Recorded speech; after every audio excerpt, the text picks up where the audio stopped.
Welcome back to my channel, Celeb Buzz. Please share and subscribe and press the bell icon for new updates. She was like a dangerous snake. Ginger Rogers tells us everything in her book about her life. Ginger Rogers was born with the name Virginia Catherine McMath on July 16, 1911 in Independence, Missouri.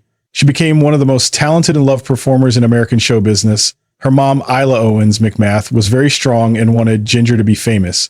Her mom worked for newspapers and wrote movie scripts. Ginger learned about singing, dancing, and acting when she was very young. She lived in Kansas City and Fort Worth, Texas as a kid. Her childhood was full of music, dance, and learning about the stage. Her mom, Layla, always believed Ginger could be a star. This helped Ginger build an amazing career that lasted more than 50 years. Ginger started small in vaudeville shows, but she quickly became a great performer in the 1920s. She was funny, had perfect timing, and danced beautifully. After winning a Charleston dance contest, she joined traveling shows and got better at her skills. She became known for her bright personality, great timing, and smooth dance moves. These things made her special and different from other performers. She started doing stage musicals and then went to Broadway. On Broadway, she got attention in a hit show called Girl Crazy in 1930. She worked with Ethel Merman, who wasn't famous yet, and they used music by George Gershwin. After that, Hollywood movie makers wanted her to be in their films. Ginger Rogers became a movie star when she was put together with the handsome and graceful Fred Astaire. Their first big movie together was Flying Down to Rio in 1933. It was so popular that it started one of the most famous dance partnerships in movie history. Over the next 10 years, they made 10 movies together. Accompanied some of their most famous movies were Top Hat in 1935, Swing Time in 1936, and Shall We Dance in 1937.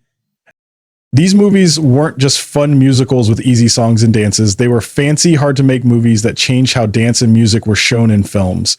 Rogers worked perfectly with Astaire, and they had amazing chemistry together. While he created the dance steps, she matched him perfectly, step by step. People famously said she did everything he did, but backwards and in high heels. This saying now means being graceful when things are hard. But Ginger Rogers was much more than just half of a famous dance team.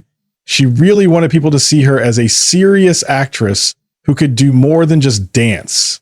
She slowly started taking on more serious acting roles that showed her dramatic skills. In 1940, she acted in a movie called Kitty Foyle and won the Academy Award for Best Actress. This was a big moment that proved she could act in serious roles, not just dance. She played a working class woman who had to choose between love and being independent. She acted with honesty, strength, and heart. During the 1940s and 1950s, Ginger kept showing how many different kinds of roles she could play. She was in romantic comedies, scary movies, and serious dramas about important social issues. Her work in movies like Primrose Path in 1940, The Major and the Minor in 1942, and Tender Comrade in 1943 showed she could be funny and emotional at the same time. She worked with the best directors and leading men of that time. This proved that her success wasn't just luck. She was a real leading lady who earned her fame. When she wasn't making movies, Rogers was known for being independent and smart. She was a very spiritual person with strong beliefs about what was right and wrong. She took her faith very seriously and lived her life the way she believed was right. She often stood up for her beliefs even when people in Hollywood didn't agree with her. She had conservative political views and wasn't afraid to speak up, even when her opinions weren't popular with other people. Her hard work and professional attitude made other actors and directors respect her. Even though she got married 5 times, she never had any children. Instead, she put all her energy into her acting career and the things she enjoyed doing. When she got older, she went back to doing stage shows, proving that people still loved watching her perform. She was in touring shows of Hello Dolly and Mame, showing younger people why movie fans had loved her for so many years. She also wrote a book about her life called Ginger, My Story in 1991. In this book, she told honest stories about her life, her career, and what Hollywood was like during its golden time. Ginger Rogers was one of Hollywood's most famous and beloved actresses. She had a very interesting and complicated personal life that included 5 marriages. All of these marriages ended in divorce. And even though she had many romantic relationships and got married many times over the years, Rogers never had children. She focused mainly on her career, which included vaudeville, radio, Broadway, and most importantly, movies. People were always very interested in her love life, and each of her relationships showed different parts of her personal and professional growth. Her first marriage happened when she was very young. On March 29, 1929, Just before her 18th birthday, Ginger Rogers married Jack Pepper. He was a vaudeville performer and dancer like her. His real name was Edward Jackson Culpepper. The two had worked together as a performing team called Ginger and Pepper. Their young love quickly turned into marriage, but the marriage didn't last long and had many problems. They separated soon after the wedding, and the marriage officially ended in 1931. This early marriage happened because they were young and didn't think carefully about it. It taught Rogers important lessons about how hard love and partnership could be in the entertainment world. Even though they were only married for a short time, this marriage set a pattern for future relationships. Many of her future boyfriends and husbands would also work in show business and entertainment. And in 1932, shortly after her divorce from Pepper, Rogers started dating film director Mervyn LeRoy. LeRoy was already becoming important in Hollywood because he had directed several well-known films. He and Rogers had a romantic relationship for a while. Even though the romance didn't last, their connection was meaningful and respectful. After they decided to end their romantic relationship, Rogers and LeRoy stayed close friends for more than 50 years. Their friendship was strong and lasted until he died in 1987. Rogers often talked about LeRoy in a loving way, and he remained one of her closest friends throughout her life. In 1934, Ginger Rogers got married for the second time. This time she married famous actor Lew Ayres.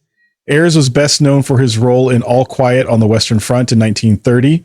Rogers and Ayres were seen as one of Hollywood's most beautiful young couples. However, the marriage had many difficulties. Both of them were very busy with their acting careers. The pressure of being famous, working long hours, and having people constantly watch them put stress on their relationship. After 6 years of marriage, during which they often lived apart because of their work, Rogers and Ayres got divorced in 1940. The end of this marriage happened in 1940, which was a very important time in Rogers' career. She was about to win an Academy Award for her role in Kitty Foyle in 1940, which made her one of the industry's top stars. Her third marriage took place during World War II. In 1943, Rogers married Jack Briggs, a handsome young U.S. Marine who had just come back from fighting in the war. Their relationship represented the romantic patriotism of that time, and the marriage was first seen as something that would bring stability to Rogers' life. However, as the war ended and both returned to normal civilian life, differences between them started to show. Briggs, even though he loved her, reportedly had trouble dealing with the demanding and often crazy world that Rogers lived in as a major Hollywood celebrity.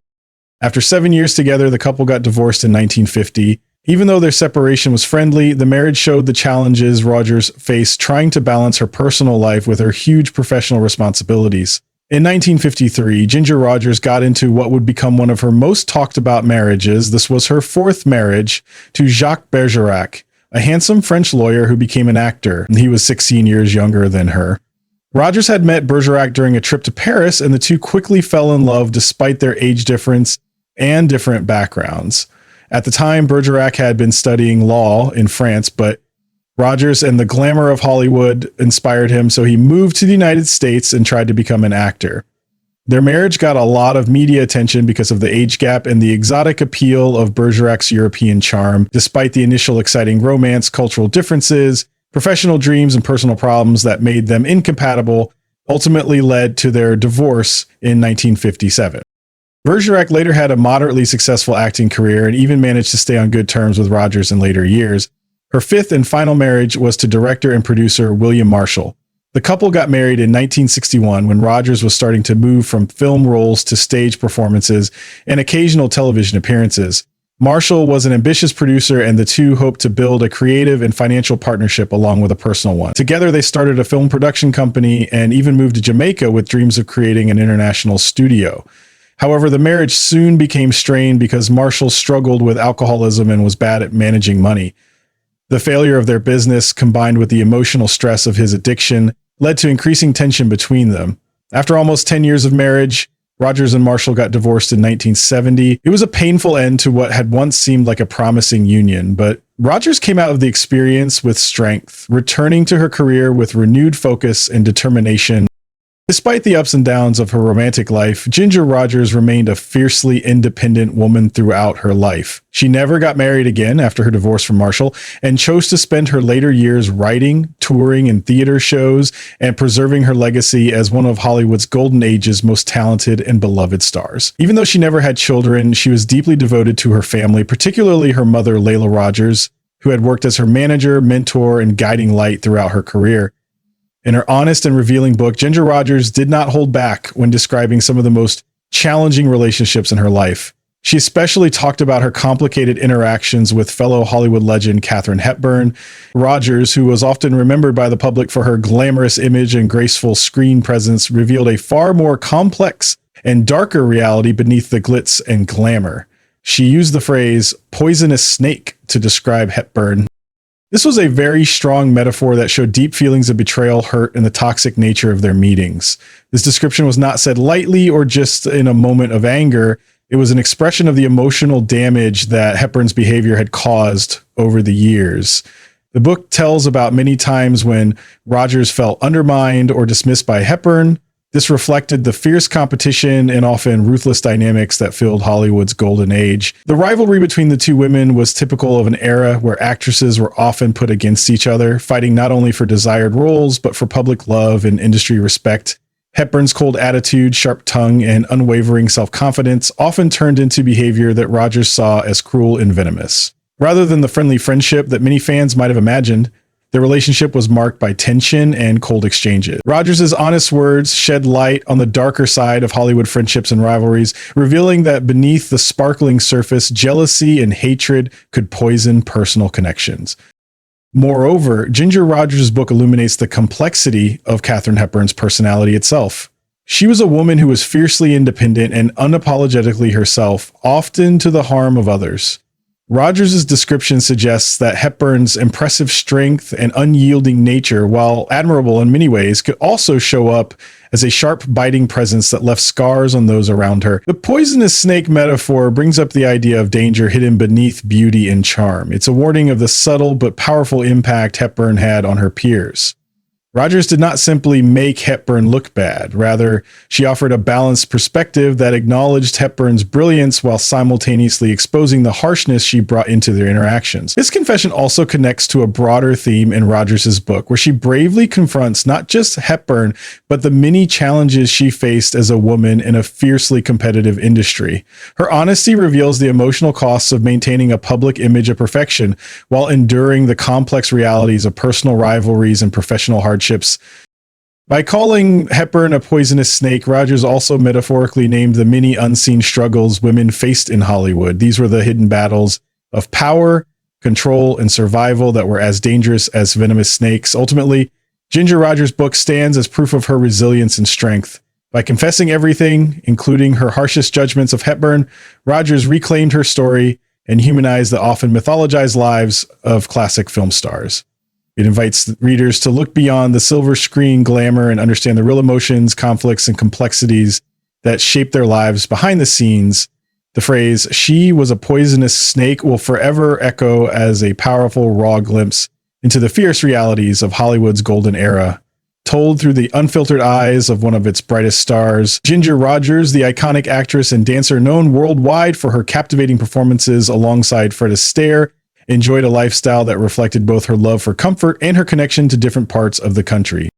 For many years, she chose to spend the colder months of the year in Rancho Mirage, California. This was a peaceful and upscale desert community known for its warm winters and quiet environment.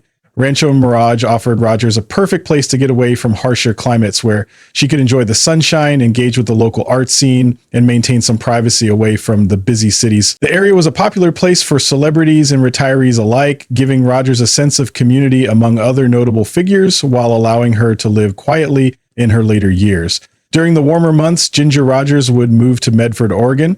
This choice of home reflected her appreciation for the natural beauty and peace of the Pacific Northwest. Medford, known for its lush landscapes, mountainous terrain, and mild summers, provided a stark but refreshing contrast to the desert environment of Rancho Mirage. Rogers' summers in Medford allowed her to reconnect with nature and perhaps enjoy a slower pace of life surrounded by greenery and fresh air. This seasonal moving showed not only her preference for variety in her living environment, but also her desire to balance sophistication with serenity. Ginger Rogers passed away peacefully at her home in Rancho Mirage on April 25th, 1995, at the age of 83. Her death was caused by a heart attack, marking the end of a long and illustrious life. Throughout her 83 years, Rogers had touched the hearts of millions with her graceful dance moves, charismatic screen presence, and trailblazing career in Hollywood. Her passing was mourned by fans and colleagues worldwide, many of whom remembered her not just for her professional achievements, but also for her warmth and resilience. Following her death, Ginger Rogers was cremated, a choice that perhaps reflected her personal wishes, or the preferences of her family. Her ashes were laid to rest with her mother, Leila Imogene, in Oakwood Memorial Park Cemetery in Chatsworth, California. This cemetery, located in the San Fernando Valley region of Los Angeles, is the final resting place for many notable individuals from the entertainment industry. The decision to put her ashes alongside her mother speaks to the deep family bond Rogers maintained throughout her life. It also highlights a return to her roots and the importance of family ties despite her years of fame and success. In summary, Ginger Rogers' later life was characterized by a thoughtful balance between elegant living and personal retreat. Her final days were spent in comfort and surrounded by nature. Her death marks the end of a remarkable era in American cinema, and her resting place alongside her mother symbolizes the enduring connections that grounded her throughout a life spent in the spotlight.